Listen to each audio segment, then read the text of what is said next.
Hello guys, and welcome to another day with Zimaleta. In today's video we're going to be replacing the fuel tank that's in here with the fuel tank that's in here. Now I decided not to film the process of me actually removing the fuel tank because you guys have already seen that, and I kind of figured, you know what, I don't want to really bore you with the details. But you know what guys, during the removal process I have a pleasant surprise, and the surprise is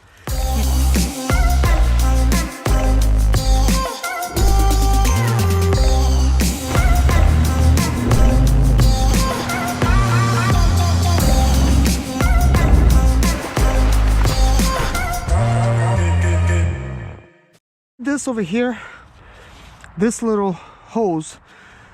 This is a secondary fuel pump. This is actually where the fuel is coming out and it's going over here.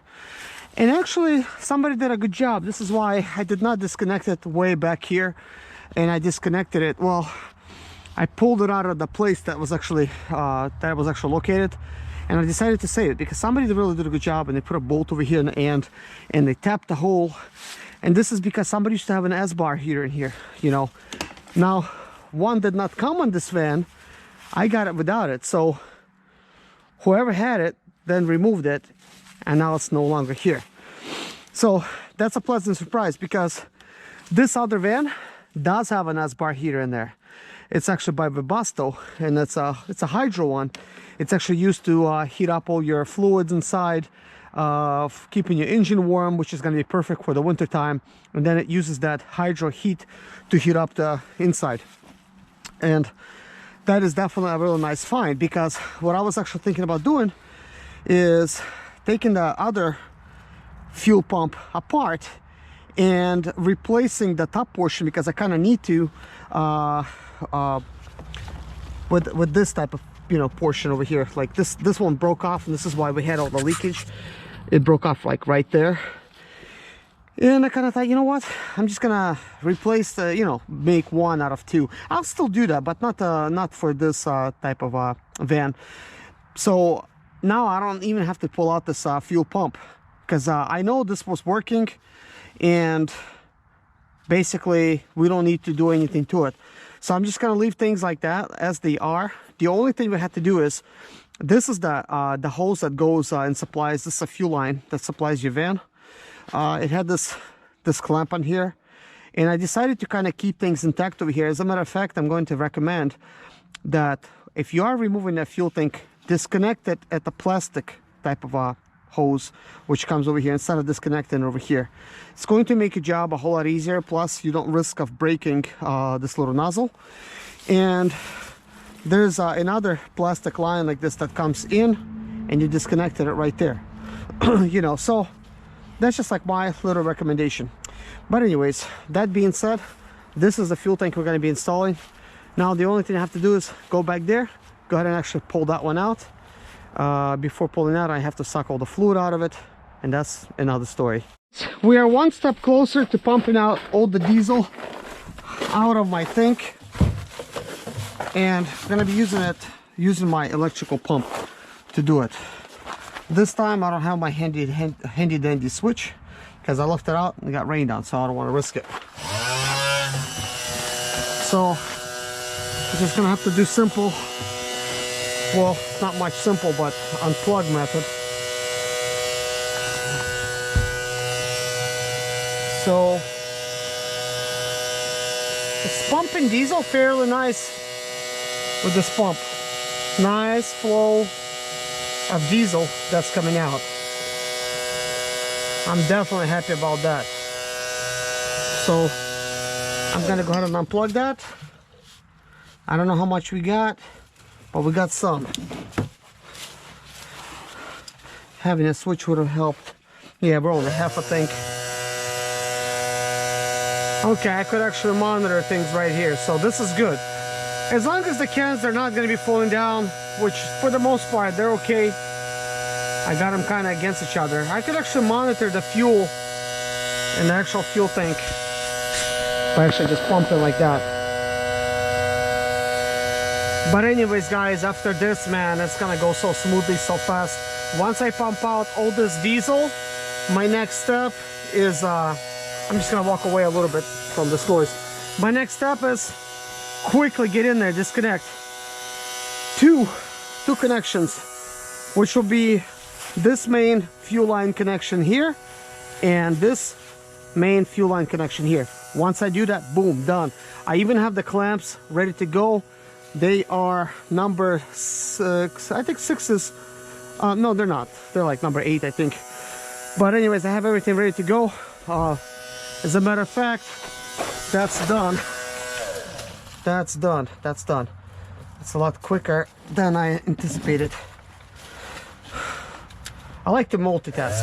Doesn't really help if you're not prepared. But anyways, I do have a 7mm right here. And let's measure, make sure this is correct. So I could get in, get out. So that's a 7. Wow, and that's a lot smaller. So I guess we have a 7 and we have a 6.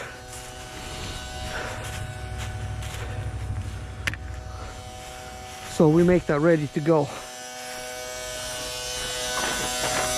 So we got about half a tank of fuel left. So things are towards the end now. It is somewhat full. I'm gonna go ahead and actually try to see how much more we could add to this one. And that's it. This is the last can.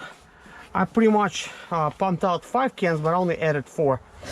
So we're pretty much going to be on empty once this pumps out. So I'm going to monitor how it's pumping.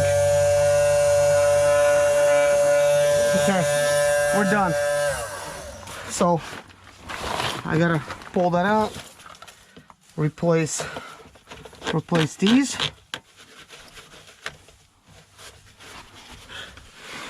Yeah, what a nice pump. I am really liking my pump. I built this, guys. The pump is actually designed to pump water out of basements. That's what it's designed to do. I'm gonna try to find it on Amazon, see if somebody sells it cheap, because I bought it a long time ago and I paid $150, but I'd say it should only worth about 50.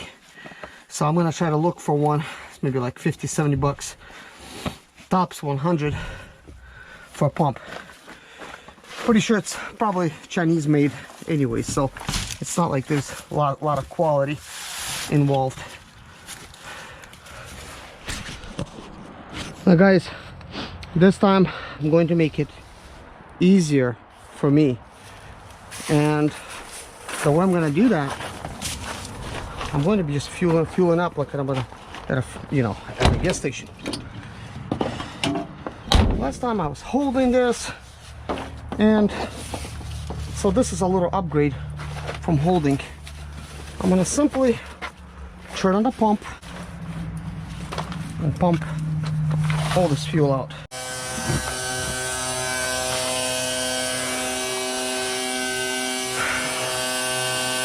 Man, much easier, much easier.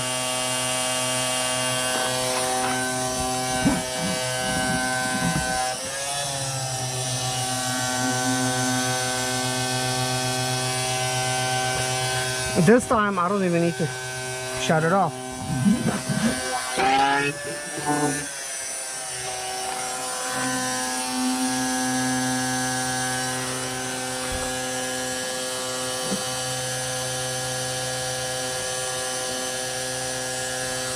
Guys, this is a homemade gas station. You know, while we're pumping, I like to tell stories. And my story is, back in 2009, fuel prices were very expensive. And I was considering about converting my Sprinter into a natural cooking oil type of machine. This was a long time ago, and I wasn't even gonna make YouTube videos about it. Can you believe that? I was gonna convert it, I was researching and stuff. One thing I was lacking was a good pump, and this is why I bought this pump to do it. But then you know, I didn't have time to do it and stuff like that. I just basically saved this pump. And I was also living in apartments, and I was kind of thinking, where am I going to store all this oil? Basically you need a kind of like a good pump like this, so you could ask restaurants to take their oil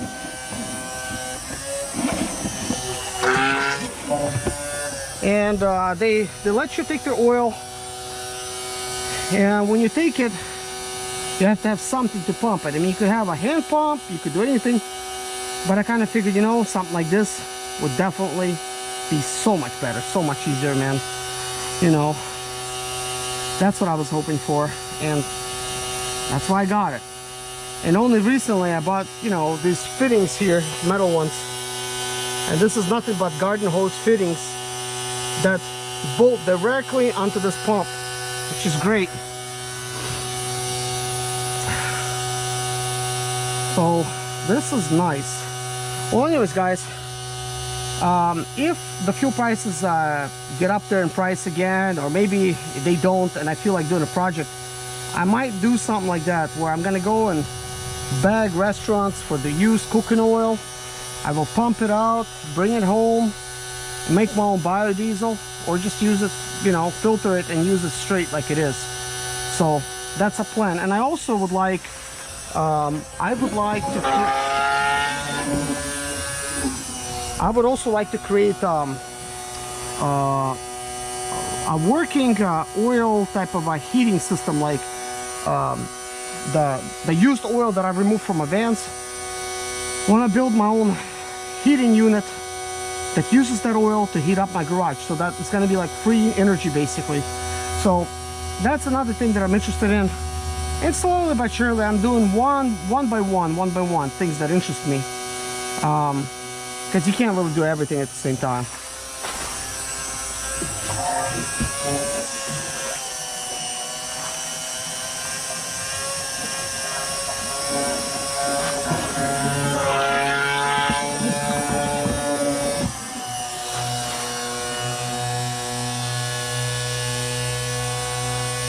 We are nearly fueled up. Hopefully things will go smoothly right now, because I only had about an hour and a half to really mess with this stuff before the sundown. And I chose to record a video for you guys about an hour long, which took 1 hour away, leaving me with just 1.5 hours. Not good. Not good time management on my part by any means.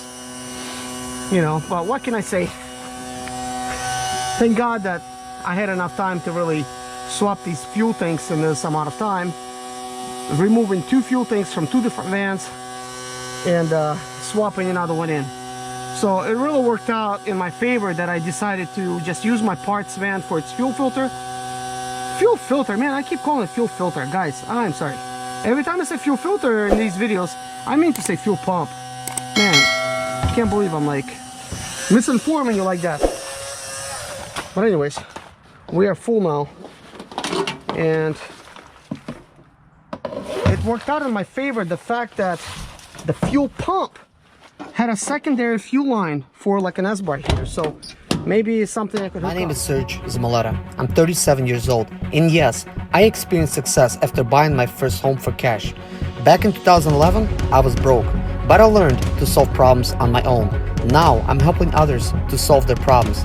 I know what pitfalls to avoid to stay profitable in business. Need motivation to be more successful in your life? Do you have Sprinter expedite or business problems? Then subscribe. Let's find creative solutions to your problems. Hit the bell notification so you don't miss any of my helpful videos.